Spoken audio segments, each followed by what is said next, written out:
Good afternoon. We're here in summertime. It's nice and hot today here in Chico. And summers are usually a time of a lot of fun for families here in our region, but they can also be a really dangerous time. So today I am here with Jenny Humphries, Chief Flight Nurse with Enloe's Flight Care Program. I'm Deanna Squires, the Community Outreach Coordinator with Enloe Medical Center. And we're going to be talking about some of the common injuries and illnesses that we see here in the ER, which interestingly we do tend to see an increase of during the summertime months. So welcome, Jenny. Thank you very much. Thanks for being here. A couple things. We want to thank you for joining us at our new time, and we also want to acknowledge that we know your time is super valuable. So today we're going to be trying to keep our talk to about 20 minutes. We hope you'll stick with us because we've got a lot of really great information to share about how you can keep yourself and your family safe when that you're out exploring all that our beautiful region has to offer. But we also want to remind you our usual things. Please do, and we encourage you to put your comments and questions in the comments field. We'll be watching for those throughout the broadcast, and we'll do our best to answer as many as we can. But also, this is just general advice. This is general information from the experience of what Jenny and her colleagues see out in the field and what we see in the ER. But if you have specific questions or concerns, we do want to encourage you to talk to your own healthcare provider because they can address what's specific to you. So, good advice. Yeah. How about if we get started? Okay. So, I learned something. They call summertime is actually known as trauma season because there are so many things. Yes. So tell us a little bit, what are some of the common things you see? Well, summertime, obviously, we live in a beautiful place and people get out and enjoy that. And we should be doing that. But summertime comes with it drownings, near drownings. We see boating and water-related incidents and just injuries like you encounter wildlife, i.e. rattlesnakes more often in Upper Park during this time of year. So it's a mix of we're out and about more and a little bit more active. And then there's heat-related illnesses too, which may not come directly from recreation, but just it's hot here during the summertime, and we have some delicate types of people, very small and sometimes very elderly, and people in between that have medical issues in the community, and so the heat can be a big challenge for them during the summertime also. Right, they're more susceptible to those heat-related illnesses. Yes. Right? Yeah. So why don't we start with water-related injuries, because Yes. those are staggering how Yes. many can happen. Yeah, you know, we again live in an area where recreation is prevalent and we all do a lot of it, but the Center for Disease Control and Prevention, I did a little bit of research because you think of things as anecdotal when you encounter them in your work, but you want to see exactly how big of an issue they are. There's 3,500 drownings a year in the United States, so it's roughly 10 a day, and that doesn't count people that drown from a boating accident. So there's an additional 300 a year that is the direct result of a boating accident, and 1/5 of those drowning victims are actually children under the age of 14. So, and on top of that, every one child that drowns, there's another 5 that are seen in an emergency department for non-lethal submersion injuries, which can cause permanent brain damage and lifelong issues if you have a serious enough submersion injury. So it really was Staggering. yes, right. It's an issue, and the good news is about that, though, is there's a lot of things we can do to prevent these drownings, near drownings, water-related injuries. Right, and that's what we're here today to talk about. Is what Exactly, can you yes. do to keep everybody safe? Right. I mean, it's certainly good to know what happens or what we can do when that does happen, but before we kind of go into that, I'd like to talk about what we can do to not have that happen from a prevention standpoint, right? And that really is the key. So for our little people, ages 1 to 4, formal swimming lessons are known, and again, according to the CDC, to significantly decrease the chances of drowning. And things like 4-sided pool barriers, which you think most people would probably have, there's an 83% reduction in drowning just by having your pool properly gated. And we talked about pools, and it's kind of a good time to mention, we have a lot of natural water sources in our area too. And so being mindful of those, and they can sometimes be a little more dangerous because they're unpredictable. And things such as a bucket of water, the bathtub, a kiddie pool, the toilet, even for these little guys that have big heads and make them heavy, they can fall in, and it really takes very little water for these smaller children to have a drowning or near drowning incident. Right, so it's important to know while we're talking about it in context of summer, these really are rules that are applicable throughout the year. Exactly, yes.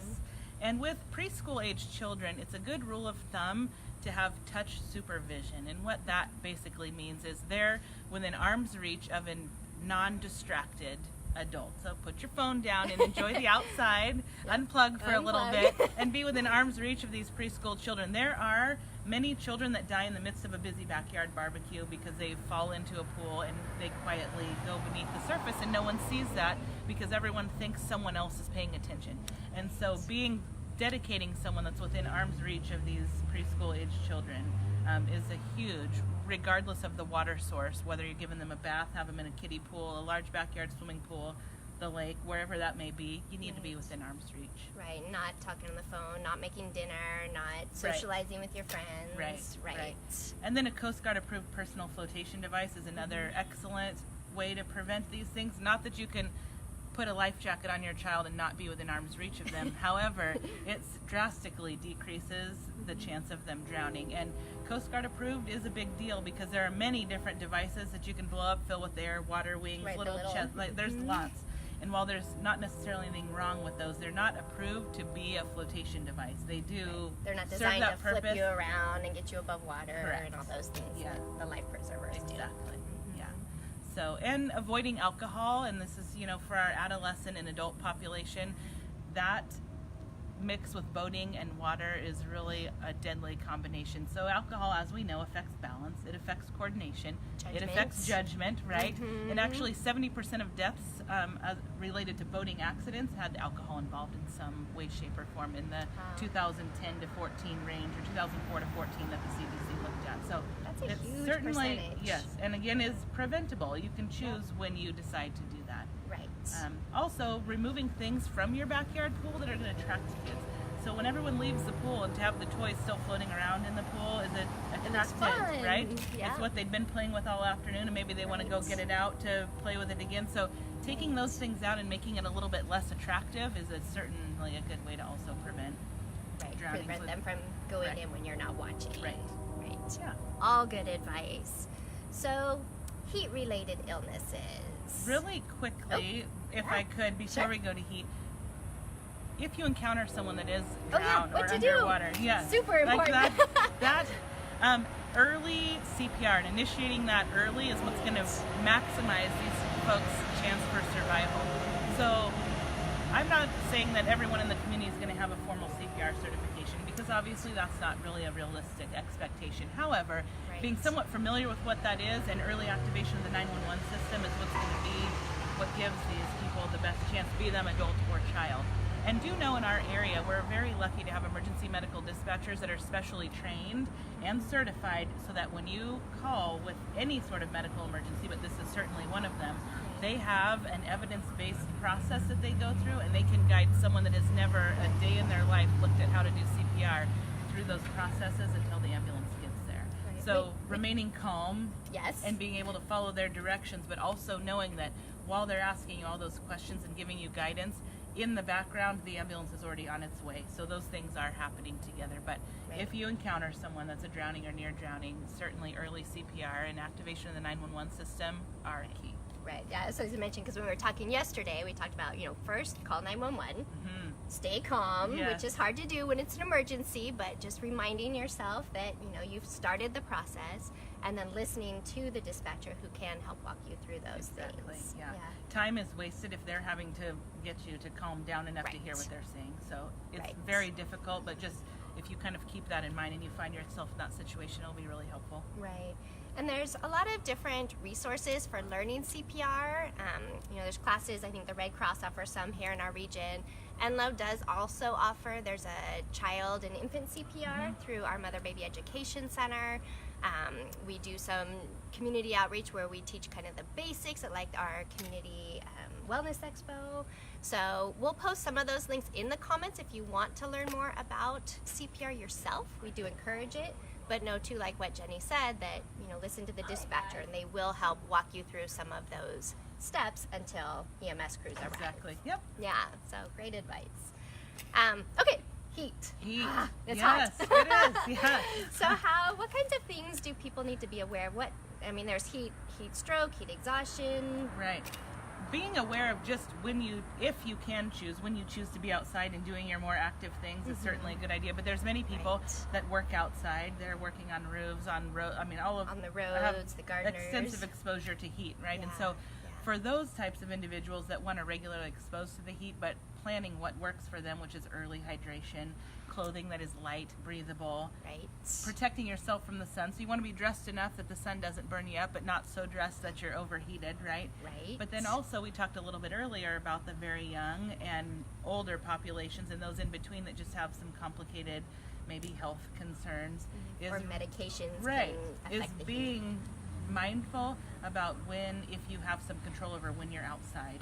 So you're not going to take your little tiny infant maybe to do all your errands during the hottest part of the day, 3 nor o'clock, would let's you, go. you know, pick up your grandma right at 4. Right. So that is just kind of a general when you're thinking about exposure to the heat.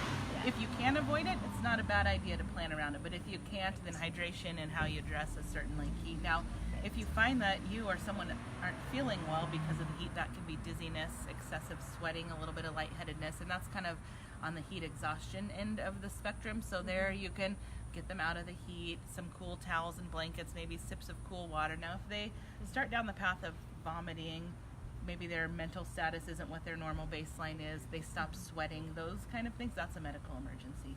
And Right. so you don't want to give them anything by mouth, and you want to either contact 911 or get them to the emergency department, Right. depending on what your situation is. So. Right, and you talked about putting like a cool rag around them or ice under Yes. their armpits Yeah. and things just to help get that body temperature Yes. down. Because it can be really dangerous, and especially if you've been out and about all day or you're working in the sun all day, it can kind of creep up on you a little bit. And so just paying Right. attention, and you really can, it's very difficult to drink too much water when you're sweating and it's hot outside. And so hydration Right. is key. Right, even before you go out and are in Right. the sun. Alcohol doesn't count as hydration. Good There is reminder. back to our other On subject. the boat, in the Yes, yard, doesn't yes, count. doesn't count. Right, and you know, and that does, you know, being out just doing yard work and Right. things, because a lot of people are out. It's nice. You want to work in the garden, and it's amazing how overheated you can get Yes. so quickly because you're not typically in the shade. Right. Right. So even Yeah. tips like staying in the shade. Don't, you know, if you exercise, go early morning or later in the evening, things like that. Like you were saying, kind of Yeah.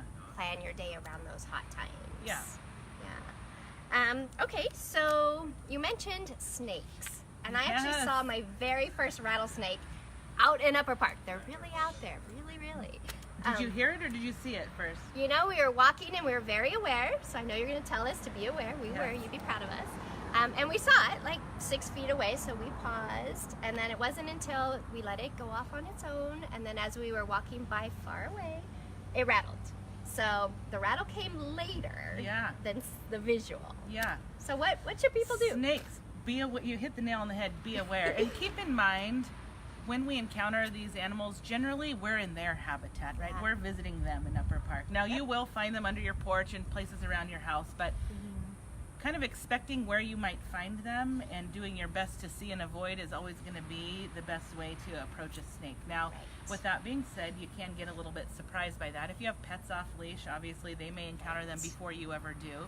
You can vaccinate your animals, which by no means protects them. It just buys you some time to get them to the veterinarian, is my Good to understanding of the vaccine. Good to But know. some things to think about with snake bites, because it does happen. One, don't wait till you have symptoms to come to the emergency department. So if you're bitten by a snake, then you need to come and be evaluated at the ER. Right. Do the best you can to get a good idea of what that snake looks like, because that will help drive your treatment here. Do not try to catch the snake. Do not try to bring the snake to the emergency department. That's bad. And as far as the medical care of a snake bite, don't bite the wound. Don't try to suck the poison out. Don't put a tourniquet on the extremity. Those are all things I think that have floated around as what to do if you get bit by a snake. The best thing you can do is seek immediate medical care. Try to remain calm, which I know is easier said than done. Right back Keep to the that bite. Yes, calm. that's a theme here when you're talking about emergencies, right? So Um, hard, but so important. Exactly, yes. Try to keep the bite below the level of your heart, and then soap and water and a dry, clean dressing over the top of it would be your best. But be respectful of their environment, kind of know when to expect it. And when you have your little people out running around in the park, just keep them close by, and it's never too early to start teaching them to be aware of their surroundings, and that's a great way to start doing that. Right, and just be aware, be calm, all those Yes. things that we've talked about. Don't try to touch it, pick it up, put your hand down there. Don't try to kill it. Do not- Don't just leave it let be. it go Yes. and seek out some professional Yes. help. Yeah, and it may not be a rattlesnake. That's why that Right. visual, identification is good if you can describe it, just so that the care providers do have a sense of Right. what to do next. Yeah. Yeah, what to watch out for. Exactly. Yeah. So, those I kind of think are the high points that we wanted to cover: the snake bites, the heat, the water. Anything else that we should share with our community that comes to mind? I think those, given that we'd like to consolidate some really useful take-home information in a short period of time, we do live in an incredible area that gives us access to all kinds of different environment and recreation. And with that comes the responsibility to be aware of what the risks are and not just blindly go to try to enjoy those things, but do them in a way that's responsible as best you can and informed, and know that sometimes when we are outside of our house, we might be in the environment of a snake or other things, and that's their home, and we need to be mindful of that too. But keep your kids at your young kids at arm's reach, Around be any non-distracted, non-impaired, and really treat, water and boats and those types of recreation with the respect that they deserve, and then you probably will never have to come here. Right. Yeah. But if you do, Yes. 911, very important to call, and help will be on its way. Yes, enjoy our area. Just do it with a little bit of awareness. Yeah. And just, I think, one last little tidbit. Remember the whole slogan, look before you lock. It's super important that you not leave pets, small children, elderly, family members in cars, because the heat inside a car, even with the windows down, goes up very, very quickly. Yes. So our last little parting bit of advice to keep your loved ones out of the hot cars this summer. Yes.